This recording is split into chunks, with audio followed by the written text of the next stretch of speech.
we're preaching this is because we want to focus on the disciplines that really undergird and give the foundation for the Christian life. And they're things that perhaps you and I have heard as things that we have to do. And I want you to remember them not as things you have to, but things you get to do. And we looked at a couple of these. We looked at the prayer life of Jesus. We looked at the Bible study, meditation life of Jesus. Today we're looking at living in community like Jesus. Now, when we talk about community, you may think, well, I come to church. There you go. I'm in a Christian community. It's more than that. And it's a discipline. And let me give you the definition again for the spiritual disciplines, so you can have it fresh in your memory. Spiritual disciplines are intentional actions that we do that God uses to make us more like Jesus. Spiritual disciplines are actions that you and I do intentionally that God uses to make us more like Jesus. If we use this illustration once again of God being the potter, we are the clay. It's this image of God taking the clay off of the shelf and putting it in front of him so he can work on it. That's what's called spiritual disciplines. They're the things that put us in front of God so he can start molding us. And so today we're looking at this discipline that is just as important as your prayer life, as your meditation on the Bible time, and it is Christian community. Now, community is not just about attending a Sunday service. Community is not just about going to a small group. Christian community really is living life together, every part of it, and doing so in a way that's truthful, humble, that we care for one another sincerely. And you know what? From Jesus, from the beginning of his ministry, he began building a community around himself. We need to follow his example. If you want to take a picture of this, you can, because we're going to have a lot of things to look at today. But let me give you another thought for you to consider. Living in isolation, meaning when you take yourself away from Christian community, it opens the doors to all kinds of things, like falling into temptation, walking in shame, willful disobedience to God, willful sin, loneliness, and depression. These are all the things that happen when we isolate from Christian community and start doing things on our own. We open the door to these things. And some Christians have found themselves, living in sin, and they wonder, how did I get here? It didn't happen all at once. It was a process of you isolating yourself, first from God, second from prayer and studying the Word, and third from other Christians. You see, a community helps you keep the guardrails on that road so that you don't go off to the right or to the left. You stay on the path. That's what Christian community does. And many people find themselves stuck, not receiving any outside advice. Many people find themselves listening to their own thoughts all the time only. Or even worse, because they take away themselves from Christian community, they find themselves listening to demonic accusations or demonic influences. So let's think about that. There's an author, Christian author named C.S. Lewis. He's the one that wrote the Chronicles of Narnia. He wrote that to kind of illustrate a little bit some stories of the Bible in a way. And this is what he had to say. The next best thing to be wise oneself is to live in a circle of those who are wise. Meaning, it's great that you're wise. You know what's even better? Having a lot of people around you that are also wise. That's what we need. Community is not optional for us. It is one of the primary ways God shapes us, protects us, and helps us to grow to become a mature Christian. So, a lot of introduction. Let's get to work. What does it mean to live like Jesus in community? Let's look at the first thing, his example. We'll look at three things like we've done this series. Jesus' example, what he actually said for us to do, and then what we can practically put to work this week.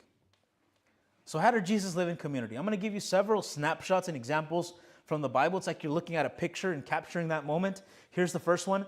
Jesus called individuals to share life with him. He began his ministry, and he could have just been a one-man preaching team, just going to different cities, telling people about the gospel. He didn't do that. He called people to follow him.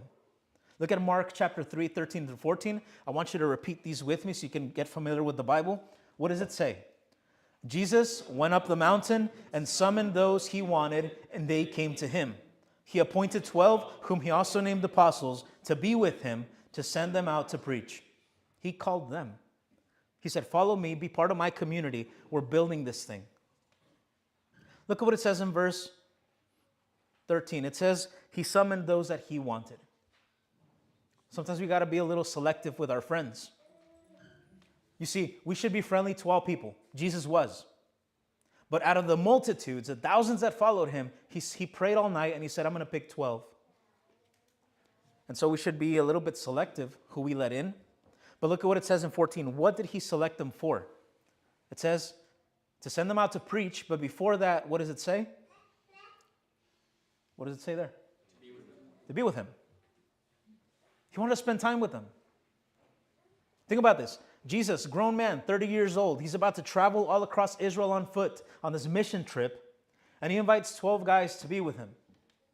That's friendship. That's something we don't see a lot nowadays. They watched him, how he had his breakfast. They watched when he had to wash his clothes, how he did that. When he had to go into town where nobody knew him and he had to start conversations, they watched him do that. Yes, they saw the miracles. Yes, they saw him raise the dead even. But it's the other stuff we don't hear about that I think is just as important. They saw how he talked to strangers, to the poor. They saw him live his life. Jesus not only called the 12, sometimes people would come to him to be part of his community, and that includes a man named Nicodemus. In John chapter 3, we'll put the passage up here. We're going to go 1 to 2 and then 9 to 12, skip a few verses, and I'll explain what's happening here. So Jesus is going through the cities. People reject him. Some people believe in him. And at night, this one man named Nicodemus, he's a very popular man, very smart man, very rich man. He's part of the local government. He goes at night so that nobody will see him to talk to Jesus. And look at what it says in the text. There was a man from the Pharisees named Nicodemus, a ruler of the Jews. This man came to him at night and said, Rabbi, teacher, Jesus, we know that you're a teacher who has come from God, for no one could perform these signs you do unless God were with him. So he comes to Jesus. He asks a lot of questions. And what does Jesus do? He starts answering them. Then you skip to verse 9. It says there, how can these things be? Asked Nicodemus. Are you a teacher of Israel and you don't know these things? Why did he say that? Nicodemus had questions and Jesus told him, you got to be born again. He didn't understand that. He says, how can this be? 11, truly I tell you, we speak what we know. Pause there. Who is the we that Jesus is talking about? Him and his disciples, his community. We speak about what we know and we testify to what we have seen, but you don't accept our testimony. You're not part of us. If I have told you about earthly things and you don't believe, how will you believe if I tell you about heavenly things? No one has ascended into heaven except the one who descended from heaven, the Son of Man. He explains what it means to be a Christian. And so, right from the beginning, you see Jesus doesn't go and just talk to crowds. He talks to individuals. He answers their questions. Because friends, even in a local church, I've always said this to you, it's not about having a full building. It's not about numbers. It's about individual lives. I want to see your individual life, your family, grow in love for Jesus. And that's only going to happen if we go together as a community, not you by yourself. Let's continue. Number 2, what can we learn from his example? Jesus spent time with those who needed him the most. Jesus spent time with those who needed him the most. Luke 5, let's take turns reading. It says, then Levi. Levi is another name given to Matthew, the one who wrote the Gospel of Matthew. Who was Levi? Levi was a tax collector. He was a government worker. He had betrayed his people, stole money from them to become a government worker. They hated him. He was a thief. It says there, Levi hosted a grand banquet for Jesus at his house. Now there was a large crowd of tax collectors and others who were reclining at the table with them. 30 altogether. But the Pharisees and their scribes were complaining to his disciples, why do you eat and drink with tax collectors and sinners? Jesus replied to them, it is not those who are healthy who need a doctor, but those who are sick. I have not come to call the righteous, but sinners to repentance. Jesus looked at the crowds. He saw the one man who needed him the most, an evil betrayer and a thief. And he said, I'm going to eat at your house, Levi. Now, Jesus goes into the house, and there's Levi the thief, the crooked, corrupt tax agent, with all his buddies, because that's the only people who will make friends with him. And all the women who had a low reputation in the city also joined him in that dinner, because that's the only people that would hang out with him. Jesus goes in, he sits down, and he has a meal with them. In ancient times, that was a big no-no. The religious leaders, the pastors, the important people don't sit with criminals. And Jesus says, they're the ones who need me the most. Now, one thing to take away, Jesus didn't go in and start doing what they were doing. He didn't say, you know what, you can keep on stealing. You can keep on having a bad reputation. He didn't say that. He came in to tell them, I'm going to change your life. Follow me. But what was the response from the religious people in verse 30? It says they complained to his disciples, why do you eat and drink with tax collectors and sinners? A couple things there. They're probably jealous. And you would say, why would a religious person be jealous of eating with sinners? Because these religious people were also corrupt. They liked being showered with praise. Pásale maestro, come on teacher, come have dinner with me. They're probably a little jealous. They didn't get invited. And they didn't understand religion is not for the perfect. Faith is for the broken. That's who Jesus came to reach. Now let me tell you this from this side as a pastor. We have a lot of people at the church now. Weekly attendance between the both services is above 80, closer to 90. And what does that mean? I want to talk to you. That means I want to spend time with you all. I want to hear your stories. I want to see what God needs to do in your life. But that also means sometimes I'm going to shift the attention to those who need me a little more. That may mean you've been at the church for 3-4 years. We're only 5 years old, going on 6. And you may say, the pastor hasn't talked to me, hasn't visited me, and I've been at this church longer. You know what that usually means? He's probably paying attention to someone who's a baby Christian, someone who's becoming a Christian, or someone who their life really is broken right now, and they need a little more attention. Some of you are parents now, you have your 3rd or 4th kid. You know that sometimes the little baby needs a little more attention than the grown kids. Grown kids, you can kind of leave them by themselves for a little bit. That's what Jesus did. And for us, let's learn from his example. As we build our Christian community, there's going to be some people that need more attention than others. Let me give another passage. John 12, 1 and 2. This is called the anointing at Bethany. Jesus had 3 very close friends besides his disciples. They were called Mary, Martha, and Lazarus. Who was Lazarus? He was a friend of his who had died. And Jesus brought him back from the dead. And so, let's read this. It says, 6 days before the Passover, 6 days before they're going to arrest Jesus and crucify him, it says Jesus came to Bethany where Lazarus was, the one Jesus had raised from the dead. 2 altogether. So they gave a dinner for him there. Martha was serving them, and Lazarus was one of those reclining at the table with him. He spent time with his friends before going to the cross. I think that was just as important to them as it was to him. It was a nice reminder for him, you're doing it for these people. You're going to die for them, for their sins. And it was a reminder for them, the God who not only raised you from the dead, still cares enough about you to sit down and have a meal with you. So that's another example we learned. He spent time with those who needed him the most. Let's go to the next one. Jesus was patient with his friends. Think of yourself. Think of the friends you've made, people that you talk to. They can get pretty, I'll say the word for you. You don't need to say it. They get pretty annoying. Have any of us had friends that were annoying? You say, no, you might be the annoying one. They just haven't told you. And why? Because sometimes they do stuff that is just dumb. They do things that they should already know better.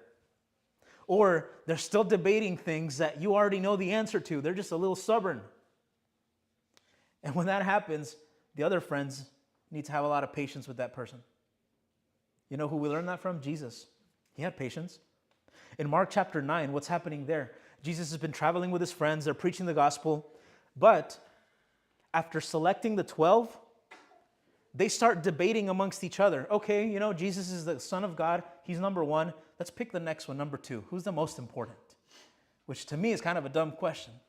When you already have the guy, why do you care about who's number 2 or 3? Just focus on him, right? They were debating. The argument got so bad that Peter, James, and John, his 3 closest friends from the 12, were bickering. And while they're arguing, these 2 guys send their mom to ask Jesus, can my sons be the most important ones? Imagine that, sending your mom to fight your battles for you. It was pretty bad. Jesus may have gotten annoyed. And look what it says in Mark 9. They came to Capernaum. It was a little fishing town where Peter had his wife and his mother-in-law. When Jesus was in the house, he asked them, what were you arguing about on the way? 34, read all together. But they were silent, because on the way they had been arguing with one another about who was the greatest. Sitting down, he called the 12 and he said to them, if anyone wants to be first, he must be last and servant of all. He had a lot of patience with his friends. What a lot of us would have done is, you know what, I'm done. I made a mistake with you. I'm going to pick 2 others to replace you. What others would have done is, you know what, this isn't working out. You guys are pretty bad. Maybe this is not God's will. I'm going to cut you off. We're going to find someone else. He didn't do that. He had a lot of patience. What did Jesus do to his hard-headed, cabezones friends? He corrected them lovingly. He said, sit down. It's not bad to want to be great in this world, but you got to do it my way, not your way. And he said, in this world, if you want to be great, you're the boss. Hey, I'm in charge. Everybody listen to me. I'm in charge. In the kingdom of God, if you want to be great, you got to be the lowest. The most servant of all. So what do we learn from here? He had patience. He didn't dismiss them. Instead, he corrected them. And some of us, we're going to learn in our Christian community, there's going to be friends who are really going to test our patience. But we still got to love them. This next one, another observation, may be a little harder for some of you. In his community, Jesus accepted help from them. Jesus accepted help from his community. Don't raise your hand, but how many of you are like this? You don't like to put your problems out there to anybody. You don't like to put your needs out there for anybody to know. If you're like me, growing up, your parents taught you, just keep your feelings, bottle them up, trágatelos, don't express anything, don't be an inconvenience, ya estás fastidiando, just keep it to yourself. Jesus didn't do that. When he needed help and people wanted to help him, he received the help. You don't believe me? Let's go to Luke chapter 8. Read it with me all together. It says, afterward, he was traveling from one town and village to another, preaching and telling the good news of the kingdom of God. The 12 were with him, and also some women who had been healed of evil spirits and sicknesses. Mary, called Magdalene, 7 demons had come out of her. Joanna, the wife of Chuza, Herod's steward. Susanna, and many other who were supporting them from their possessions. There's a lot to unpack in 3 verses. He had his 12. And when we see the movies, we always see Jesus walking around with his 12 apostles, and we go to this town and we figure it out. Let's see what we're going to do. The reality was, it wasn't just Jesus with his 12. They had a lot of women with them. And they were not just any women. They were women who were well-to-do. They had money. Some of them ran businesses. Some of them were important in the city. We see one of them, Mary Magdalene. I know we've heard a lot of bad stories that she was a woman who worked the streets. Nowhere do we read that in here. What does it say? She had 7 demons in her. He set her free from demons. We see another woman named Joanna. It says she's the wife of Chuza, Herod's steward. What does that mean? Her husband worked for the government. The personal assistant of the king, King Herod, his wife was a Christian. And she started giving from her money to Jesus. Lord, you need to travel to that city. It's going to take you this much, this hotel, this food. Okay, I'll cover it. What else? Susanna. about her other than her name. But those who first read this book 2,000 years ago, they were still alive when Susanna was alive. They would have said, oh yeah, we know her. She's the business owner. She's the lady who owns terrenos. She owns land. She probably sold some of it and gave it to Jesus to travel. He accepted help from his community. You see, one of the mistakes we make, we isolate. And when we need help, we don't know who to ask because we've isolated. Jesus didn't do that. He had friends that loved him, and he even received help when he needed it. The next thing here might also be difficult for you. What do we learn from his example? Jesus did not hide his suffering, he shared it. He shared it. He didn't hide it. He shared it. As I said, many of us just bottle it up, keep it here. How you doing? I'm fine. Are you okay? Yeah, life's good. And you know it's not. And we think that by pretending that everything's good, we're just not being an inconvenience to people, but we're actually lying to people. He didn't hide his suffering. He told them he was suffering. He even asked for help in his suffering. You don't believe me? Matthew 26. In Gethsemane. It says, then Jesus came with them to a place called Gethsemane. What was that place? It was a little garden where he would often go away from the city into the wood, into the mountain, into this garden called Gethsemane, and he would pray.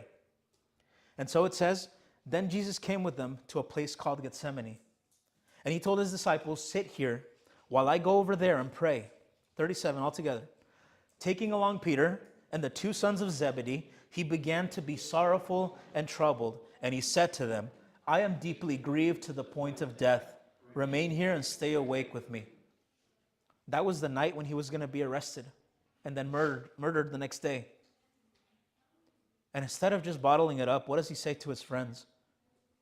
I'm suffering. I'm hurting. I know what's coming. I am troubled, grieved to the point of death. And he asks them for help. He says, remain here with me, stay awake with me. In the other gospel, it tells us he asked them to pray for him. He says, pray with me.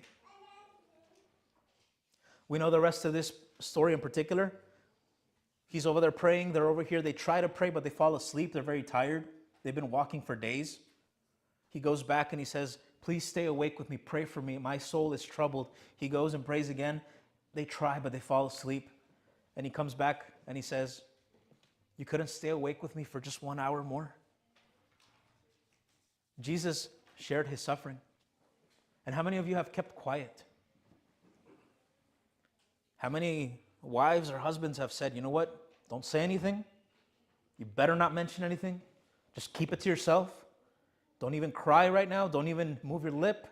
Let's just get through this and get out of here. It's not right. It's very wrong. The point of community is we share each other's burdens. Now, who did he take with him? Go with me to verse 37 in this passage. It says he took along who? Peter and the two sons of Zebedee. That was a man that they knew. His sons were named James and John. So he took Peter, James, and John. You also got to be careful who you're sharing with. He didn't share with the whole 12, I'm suffering, pray with me. He asked his 3 best friends. We got to be careful who we share with, right? Not everybody's trustworthy. Not everybody probably can handle it. And some people trying to make it better are going to make it a lot worse. Like Peter to some degree. When Jesus says, I'm going to die, what does Peter tell him? No, you will never die. I'll die for you. He says, you don't know what you're talking about. But he picked his 3 friends. He asked them to pray for him. And so many of you and us and Christians in general all over the world suffer in silence. They never say anything. And that's just not right. And what's the last thing we learned from his example? Jesus gave himself up out of love for his friends. John 13:1, I think, is one of the most beautiful verses in the Bible that talks about friendship. Look what it says. Before the Passover, before that Last Supper, Jesus knew that his hour had come to depart, to die from this world and go to the Father. What does it say? Having loved his own who were in the world, he loved them to the end. That's why I love the Gospel of John. He's my favorite gospel writer. He's the one that spent the most time with Jesus. So when you're reading the Gospel of John, and it says this is a disciple that Jesus loved, that's not a pretentious, that's not a proud thing. It's a very humble thing. He's saying, I'm the disciple that he just kept pouring out love on. I didn't deserve it. He just kept doing it. He says, Jesus loved his own in the world. He loved them to the end. And what does it say in John 15:3? No one has greater love than this, than to lay down his life for his friends. How did he show he loved his friends, his community? He died for them. In their place for their sins. They didn't deserve it. He did it. They didn't deserve forgiveness. He gave it. They didn't deserve a second, third, fourth, 20th chance. He gave it. That's how he showed his love. And so Jesus gave himself up for his friends. I want you to be known as a person that your friends can say, this person really loves us. How do we know? Even though it's an inconvenience, sometimes he makes it work for us. He takes care of us. He calls us. He texts us. He makes sure we have food on our table. He's just a good friend. And if you're a dad, what a great opportunity to do it. You get to do that for your family first. That's what community looks like. Okay, so we looked at his example. We looked at how he lived in community. Let's go to number 2. What did he teach about community? What did he specifically tell us to do? Well, I'll give you a little preface. Jesus taught us that what Christian churches and communities look like, that's supposed to be a little picture of what heaven looks like. We got to do something really cool right now. The power went out. We got to sing with our voices only, and maybe a tiny bit of instrument. And as we were singing, the power comes back on. I thought it was pretty cool. You'll remember it for a long time. That's a little picture of heaven. That's a little picture of what that looks like. Because don't make this mistake. Heaven is not just about me and Jesus. Heaven's about us and Jesus. All of us. What did he teach? He taught that love is what defines a Christian community. Look at what he says in John 13. Altogether, what does it say? I give you a new suggestion. No, right? Not suggestion, command. Love one another, just as I have loved you. Just you are also to love one another. By this, everyone will know that you are my disciples if you love one another. Let me ask you this. You've been at Logos for a little bit. What do you want our church to be known for? When people think of Logos Baptist Church in Brownsville, Texas, what do you want our church to be known for? I know when people visit us, we've had a lot of guests. Every week we've had new visitors. And today in the Spanish, we had another visitor. And when I always ask them, what's your name? How'd you find us? A lot of times I'll hear this. My name is so-and-so, and I found you on Facebook. Or we found you on YouTube. Or we found you on Google. We just typed in, churches that preach the Bible. You came up, started watching the sermons, and we wanted to visit. I keep hearing that. It's not new anymore. That's kind of normal. And yes, I want us to be known as a church that preaches the Bible. But just as important, I want us to be known as a church that loves people. I want us to be known as a church that loves people. I want us to be known as a church where dad loves his family, mom loves the family, kids love their parents, in this kind of Christian order of things. I want our church to be known for, you know what? I was in the hospital giving birth to a baby, and as soon as I got home, the church started bringing me food all week. I want us to be known for that too. Yes, teaching the Bible is super important. Just as important is love one another. Because you know what's not going to help you when let's say you're going through a hard time, you can't afford food, you need food on your table. What's not going to help if someone comes to your house and just starts preaching at you, you didn't have enough faith. Didn't you remember this Bible verse? What's going to help you? Just put some food on the table. Love. Jesus taught that love defines community. Number 2, Jesus taught that community involves forgiveness. In Matthew 18, Peter comes to Jesus. Peter's a little frustrated because his friends James and John keep arguing about who's the best. And he comes to Jesus and he says, Lord, how many times must I forgive my brother or sister who sins against me? As many as 7 times? 22. What does he say? I tell you, not as many as 7, but 70 times 7. Part of being in a Christian community means you're going to have to learn how to forgive. Why? Because you're going to mess it up. And when we forgive, that's when we are most like Christ. You say, I want to be like Jesus. Forgive. You say, I want to be like God. Forgive when they don't deserve it. He said, not 7 times. Don't keep track of how many times you forgave them. You're never going to change. You're always going to be this. Don't keep track of that, he says. If they ask for forgiveness, you must give it.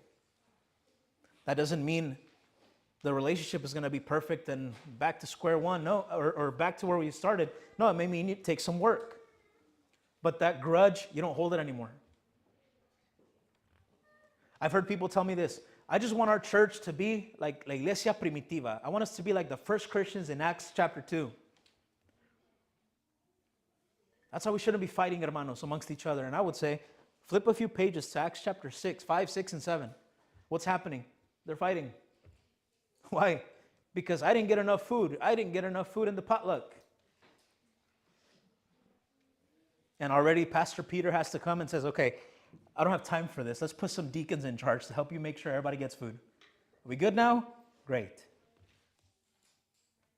Anytime you have a group of people that are different, talk different, think different, grew up different, you're going to have problems. And that's when we need to learn how to forgive. Because you know what? Maybe they didn't mean to hurt your feelings. Maybe they didn't mean to offend you. Maybe that's all they know. And until they learn something different, that's what they're going to keep doing. You got to forgive them. Give them grace to grow. Because I'll tell you something. God has given you and me a lot of grace to grow too. I always talk to married couples, and I've heard some couples say like, oh, I wish we would have known each other in high school. Sometimes my wife tells me that. I wish I would have met you in high school. I'm like, no, you wouldn't have liked me. And I don't think I would have liked you either. We're just on, I know that doesn't sound romantic, does it? Now that we're having a baby together, it doesn't sound romantic. But it's the truth. Because back then, I didn't show a lot of grace. Back then, she didn't show a lot of grace. We had to learn it. And so we must forgive. What else did Jesus teach us about community? He taught us that community is where growth happens. Growth will not happen by you just sitting at home watching YouTube sermons from pastors that are either dead or you have never met before. I'm not saying don't watch sermons. Yes, watch sermons. But they don't know you. They talked that sermon to their people 10 years ago. Has nothing to do with you. They don't know your life. They don't know what you struggle with. They don't know what your pride looks like. And so I've always said, you can't say that's my pastor. They don't know you. You can't say that's my church. They don't know you either. It's community. People like us, here, around us, where growth actually happens. Matthew 18 gives us an example.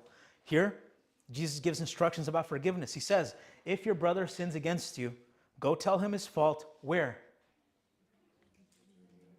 Between who?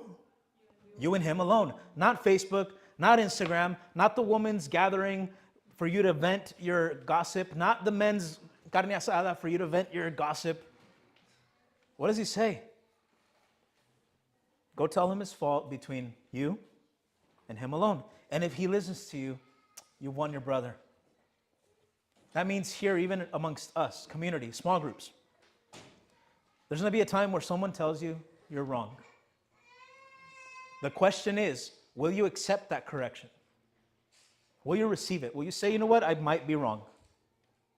Or will you dig your heels in and say, no, you're wrong? This is where growth happens. And let me tell you something about growth. When all these little babies start having their teeth, what's going to happen? It's going to hurt. They're going to cry. They're going to cry. They don't even know why they're crying because they can't tell you. All they know is it hurts. But that's part of the growing process. Likewise, us in community, the more time we spend with other Christians, there's going to be some times that it hurts. But that's part of the growth.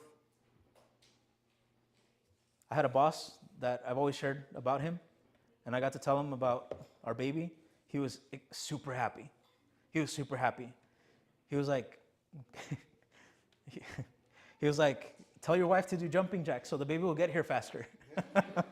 I said, I don't think that's how that works. I don't think that's how that works. We didn't start out as best friends. I actually grew to really dislike him, and he really hated me too when we worked together. But a lot of the things he got after me, I needed to hear when I was 19 years old, because I didn't know anything.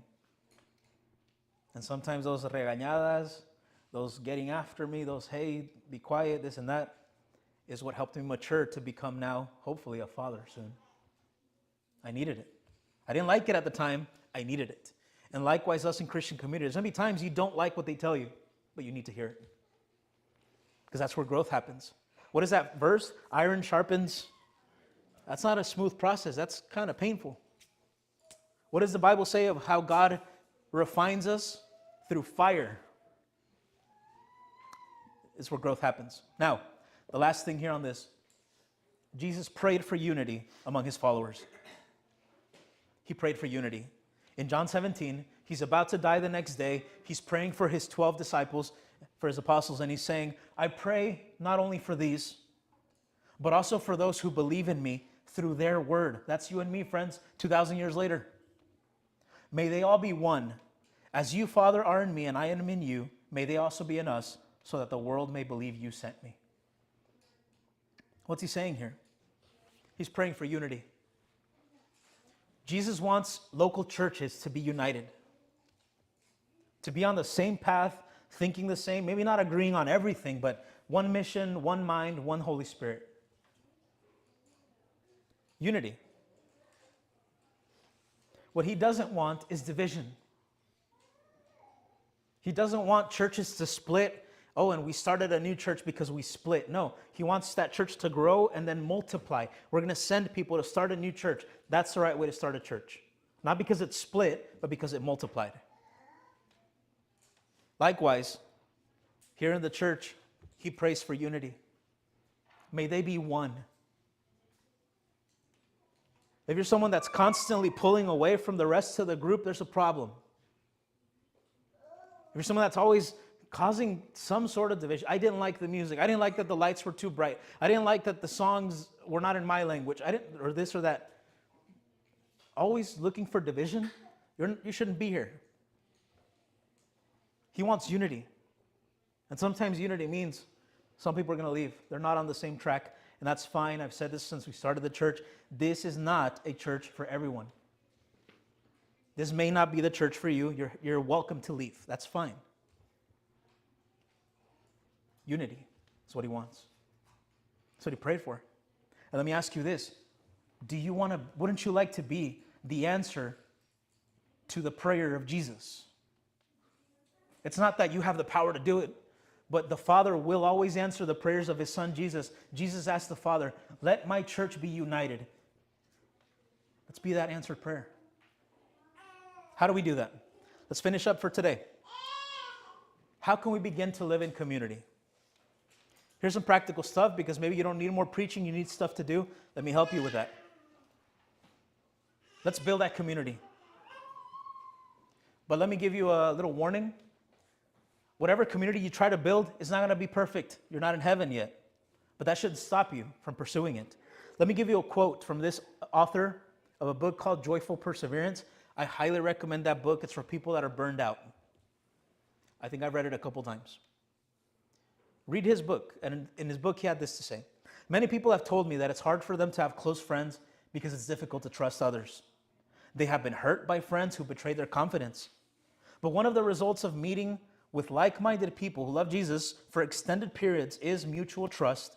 This doesn't guarantee there'll never be betrayal, but it reduces the chances of that happening. Why? Because we don't like to hurt those that we developed an affection for. In other words, the more you spend time with this same group of people, the more you come to love them, the less likely it is they will betray you. Why? Because you really love each other. That's what he's saying. Some of you have valid reasons for saying, I don't like to let people in. I've been hurt because they betray me. I understand. Some of you, 2025, you were betrayed. I understand. It's a new year. It's a new time. It's a new season. We're doing things His way. Don't let the sins of one person cause you to sin against God, who's commanded you to love His people. And then in shorter words, this is what Dietrich Bonhoeffer had to say. He was a pastor during Nazi Germany. They killed him for his faith in Nazi Germany. And he said this: the person who loves their own dream of community will destroy community. But the person who loves those around them will create community. Meaning, you may have the idea, oh, I wish we were a church like that church or like them, or why don't we do what they do? Hey, I used to come from this church and we used to do this. That will kill a church. Don't think of your idea of what community is. Look at the people around you. Man, it's because I want our church to be so diverse. I want someone from Kenya, someone from Mexico, someone from India. I want us all to be so diverse singing to Jesus. Do we have that in our church right now? Probably not. And if all you do is spend your time idealizing what church should be instead of just loving the people God put in front of you, you're going to kill that church. Friends, God brought us to this community for a reason. And maybe you didn't pick this church. Maybe you just kind of ended up here. But now that we're here, let's love the people around us. I'll give you 5 ways you can do that. Here's some practical stuff. Take a picture. You won't have time to write it. But just listen and you can take a picture. It begins with committing. I'll repeat that again. It begins with committing. Commit to a local church. That's what it starts with. And be present and be active. For some of you, it just means start coming every Sunday, because you're not even doing that. For some of you, it means when the small groups open up in a couple weeks, join a small group and then show up to that constantly. It means be active. That means when service is over, don't just look to leave, look to talk to someone. It means be active. That means pursue membership. It's not going to come to you. You got to look for it. Take the membership class. We just had a great class on Wednesday through Zoom. 17 people showed up. They want to become members, and many of them will get baptized soon. Many of them will take their membership covenant here soon. That's the first step. Get committed to a local church. And if you say, Logos is not for me, I understand. No hard feelings. I'll recommend you some churches that I like too. And if I were not a member here, I'd be a member there. But commit to a local church. Quit this church hopping mentality. Number 2, pursue relationships with imperfect people who do love Jesus. Why do I say imperfect? It's the only kind of people there are. Pursue relationships. What does that look like? I reach out to them. I look for them. I ask, how are you doing? And more than just how you doing, I ask specific questions. How's your family? How's your child? How's everything at work? Is there anything I can help you with? I don't know you. Tell me your story. Pursue. Maybe that's what you need to do. Number 3. This is my favorite, to be honest. Practice hospitality and generosity, meals and parties. We are known, we have to be known, Christians, as the eating together people, as the celebration people. You're having a baby, let's throw a party for that baby shower. You know the baby's gender, let's do a gender reveal. You know the baby's name, let's have a name reveal party. Baby's born, let's go, mom, let's bless you with meals, meal train all week. Baby's here, let's have a potluck, let's get to know this family. It's someone's birthday, let's throw a party with your small group because you can't invite the whole church, it's too big. Let's go to the park, let's celebrate that we're turning 6 this year at Logos Baptist Church. Let's do things, let's celebrate things. I'll tell you something, as someone who likes to be alone, that was a challenge. As someone who, and this is not a pity party, but in my family we didn't celebrate birthdays. Maybe a cupcake. Christmas, we were very poor. It was like, put a picture of Santa Claus on the wall. I have a few pictures of those. And whatever we can give each other, praise God. Very, very low income. But we still found some way or another to love each other. Likewise, we need to be known as the meals and parties people. And for me, it began when I met Daniela Boites at this church. And for some of you too. What I was used to is we come to church, we do what we got to do, and then we get out of here. And then one day, I think it was a Wednesday, we were having the little groups that we used to do. And he's like, hey, why don't we go get something to eat? I didn't know you could do that. I thought we just all go home to our houses and eat. No, let's go get Chick-fil-A. Or Cane's. I was like, okay, let's get Cane's. And the next week, so what are we going to eat this time? Yeah, I guess we could do that. And then on a Sunday, hey, let's go out to my house. Let's go eat at my house. Okay, why not? And it just kept going and going and going. And the church culture shifted from we came here to do what we came to do to let's keep this going. Because we love each other. And so maybe for you particularly, practice hospitality. Practice having people at your house. But if you're a married couple, make sure you both agree when and what time. It's not like husband shows up from work and everybody's at his house. Don't do that either. It's not fair. Get together, organize it. Number 4, speak truth in love and be willing to receive correction. That's called church discipline. Speak truth in love. Maybe that's something you need to practice this week. Who do you know actively engaging in some sort of sin? And you're looking around, you're saying, why does nobody tell them anything? Maybe God's putting it in your heart for you to speak to them. But do it with love.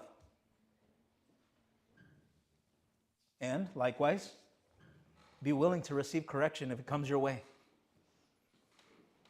Or maybe number 5, the last thing you may need to practice this week. Walk with others in their joy and their suffering. Seek people out. I want us to be a church that, again, when it's a baby shower, we're all there. And when it's a funeral, we're all there. I want us to be the church that gender reveal party, we're there. My mom's in the hospital. We need to do a chapel service to pray for them. We're there. We got to share both. We don't want to be the people that are just there for the good times, not there for the hard times. Jesus was there for both, for people. He was at the wedding of Cana, and he was at the burial of Lazarus. We got to be there for both. Seek people out. Who do you need to share their joy and suffering? And so we looked at a lot today. I know it was kind of a different kind of Sunday, a little rough, just with the lights and everything. But the main idea I want you to take away is this. Living in Christian community is not easy, but it's part of what makes us Christians.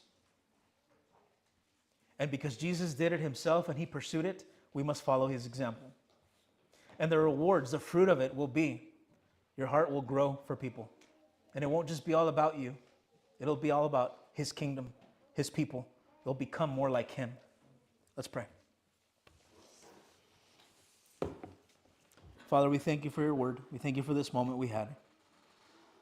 It was a good opportunity for us to examine ourselves, to learn from you, and to start to appreciate our little church and our little small group, perhaps a little more today. Lord, forgive us for being isolationists. Forgive us for hiding from people. Forgive us for not answering those text messages, those phone calls, and then getting upset when nobody else reaches out to us because we exhausted their patience. Please forgive us. Instead, Lord, help us to be people of community, remembering that you didn't just die for me, you died for all of us. And remembering that in heaven, it won't just be individual, one with God, it'll be all of us with you. Open our eyes, Lord, to see what you see in your church. Give us a heart like yours to love and serve those who need us especially the most. And help us, Lord, so it's not just the pastor or the deacons or the small group leaders, but all of us taking care of one another. I pray for the dads, for the husbands, that they can put this into practice first at home. I pray for the moms, the wives, that they can also put this into practice at home. I pray, Lord, that those homes be blessed and flourish in community and that spills over into our church life. And Lord, we pray that as many funerals that you make us have, likewise you would give us more birthdays, more baby showers, more celebrations, more graduations, more everything, so we can love and serve one another. We continue to pray in silence. This is your moment to